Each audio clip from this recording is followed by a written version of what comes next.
Federal ministry ये कहती है पावर की कि सिंध में लोग चोरी करते हैं, सिंध के लोगों पर तहमत लगाई।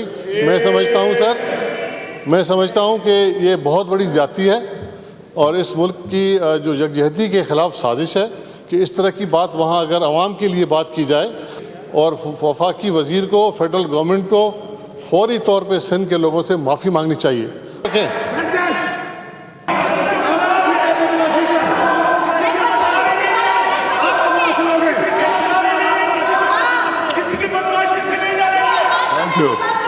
The House is adjourned to meet again on Monday, the 27th July at 12 noon. ऐवान की कार्रवाई के दौरान वज़ीर ट्रांसपोर्ट ने ऐवान को बताया कि कवानीन पर अमल दरामद के लिए पुलिस की मदद दरकार होती है और कानून की खिलाफ वर्जियों की रोकथाम के लिए हमें पुलिस की जानिब से मुकम्मल ताउन नहीं मिलता। इस मौके पर GDA की रुकन असम्बली नुसरत सहर अब्बासी ने कहा कि मैं वज़ीर ट्रांसपोर्ट के दर्द को समझ सकती हूँ। इन्फोर्स करना जो है सर, वो ट्रैफिक पुलिस का और पुलिस का काम है। कहीं कहीं पे फ्लॉज हैं जहाँ पे पुलिस से गलती हो जाती है। बहुत जगहों पे शायद गाड़ियाँ ऐसी होंगी क्योंकि हमें सहारा लेना पड़ता है इम्प्लीमेंटेशन के लिए पुलिस का, जहाँ से हमें 100% रिस्पांस नहीं मिलता। ही इज़ राइट, मैं इनके बात को बिल्कुल गलत नहीं कहूँगा। बहुत कोशिश करने के बाद, और ये हुआ पहली मरतबा इन 2 सालों में। मिनिस्टर साहब, आपके दर्द को मैं समझ सकती हूँ, आपने जो दर्द दिखाया है, लेकिन आप उन माँओं के दर्द को नहीं समझ सकेंगे जिन माओ ने अपने जले हुए बच्चे उन सिलेंडर वाली वैगनों से निकाले। बात सर, तो की नहीं है आपने। कहीं दर्द है आपको? सर, मैं इसका जवाब नहीं दे सकता। सर, अगर आपको अगर दर्द की बात तो उन्होंने की नहीं। सर, अगर आपको कोई नहीं है, मुझे तो दर्द नहीं है। अगर आपको है तो मैं जवाब पूछ लूं, सवाल पूछ लूं और तो जवाब मिल जाए।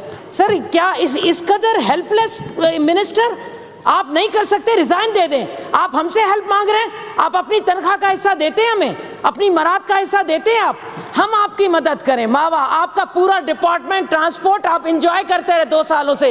आप कह रहे हैं आप भी तो मेंबर हैं, हमारी मदद करें, तो आप अपनी मराद में हमें कुछ दे दें।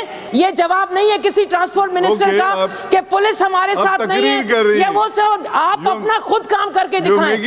MKM के रुकने असम्बली मोहम्मद हुसैन ने कहा कि वज़ीर ट्रांसपोर्ट मेरे साथ रीगल चौक चलें, उन्हें गाड़ियां रोककर दिखाता हूं कि कितनी बसें और वैन CNG पर चल रही हैं। मिनिस्टर साहब, कल मेरे साथ चलें, मैं इनके साथ रीगल पे चलता हूं, रीगल चौक के ऊपर, और बसें रुकवा के, वैन रुकवा के इनको मैं दिखाता हूं कि कितनी गाड़ियों के अंदर पब्लिक ट्रांसपोर्ट में सिलेंडर्स लगे हुए हैं। स्कूल खुल जाएंगे, स्कूल वैन्स में भी, ये मेरे साथ सिर्फ एक स्कूल में चलें जिसमें मेरे बच्चे पढ़ते हैं, मैं उस स्कूल की वैन्स में दिखाऊंगा कितनी वैन्स के अंदर सिलेंडर लगे हुए हैं। इम्प्लीमेंटेशन आपने क्या किया है? नोटिफिकेशन जारी करना तो आपने नीचे नोटिफिकेशन जारी कर दिया। एक सवाल के जवाब में वज़ीर ट्रांसपोर्ट ने ऐवान को बताया कि रेड लाइन बस मंसूबे के लिए एशियन बैंक से कर्जे के मामले पर दस्तखत हो गए हैं। अगले महीने रेड लाइन BRT का टेंडर हो जाएगा। एशियन डेवलपमेंट बैंक के तवस्सुब से रेड लाइन का जो BRT सिस्टम है, अल्हम्दुलिल्लाह उसका लोन साइन हो गया है, एग्रीमेंट्स पूरे हो गए हैं और अब अगले महीने में उसकी टेंडरिंग प्रोसेस में जा रहे हैं। ये सर कोई 500 और अराउंड एक्चुअल फिगर मेरे पास लिखी हुई है, कोई $530 मिलियन का कोई प्रोजेक्ट है और इसके साथ ये अपनी तरह का एक वाहिद प्रोजेक्ट है जो बायोमीथेन गैस का प्लांट भी इस पर लगेगा सर, कैटल कॉलोनी में। और इस किस्म की जो ये फ्यूलिंग है, एशिया में ये अपनी तर्ज का वाहिद प्रोजेक्ट है जो पाकिस्तान और स्पेशली शहर कराची में आ रहा है।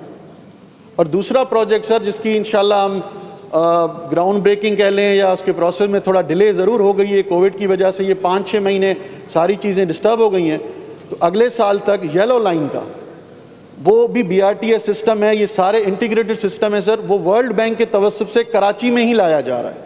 सिंध असम्बली के इजलास के मौके पर वज़ीर तवानाई सिंध इम्तियाज शेख की बिजली के बहरान पर तकरीर के दौरान कायदे हस्ब इख्तिलाफ फिरदौस शमीम नकवी और पीपल्स पार्टी के रुकन इमदाद पताफी के दरमियान तल्ख कलामी के बाद झड़प हो गई। इमदाद पताफी के रिमार्क्स पर अपोजिशन ने ऐवान में हंगामा शुरू कर दिया। स्पीकर ने हंगामा आराई के दौरान इजलास पीर की दोपहर तक मुलतवी कर दिया। हमारी अपोजिशन, सिंध की अपोजिशन जो कि फेडरल गवर्नमेंट में उनकी पार्टी पावर में है, उन्होंने इस मसले को दिखाने के लिए अपनी कारकर्दगी कराची इलेक्ट्रिक के सामने जाके धरना दे दिया। मैंने कहा भाई ये तो अजीब सी बात है कि बजाय ये कि आप मसला हल करवाएं, बजाय आप इस्लामाबाद जाएं, बैठ के पावर डिवीजन में, नेपरा में और प्राइम मिनिस्टर हाउस में जाके इस मसले को हल करें, आपने जाके कराची इलेक्ट्रिक के सामने टेंट लगा के वहाँ जाके 10, 15, 20 लोग बैठ गए। और सर मज़ेदार बात ये कि सर चाय भी वहाँ से मंगा के पिए, केक भी कराची इलेक्ट्रिक के खाए, ठीक है sir.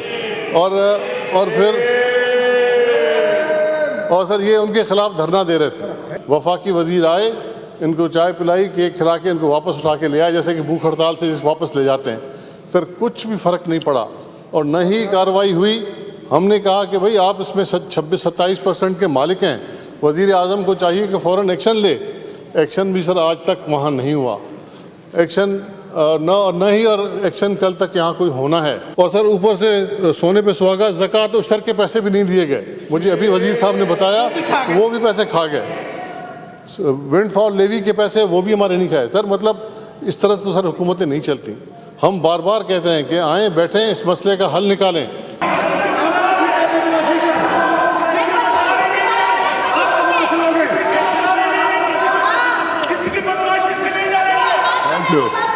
The House is adjourned to meet again on Monday, the 27th July at 12 noon.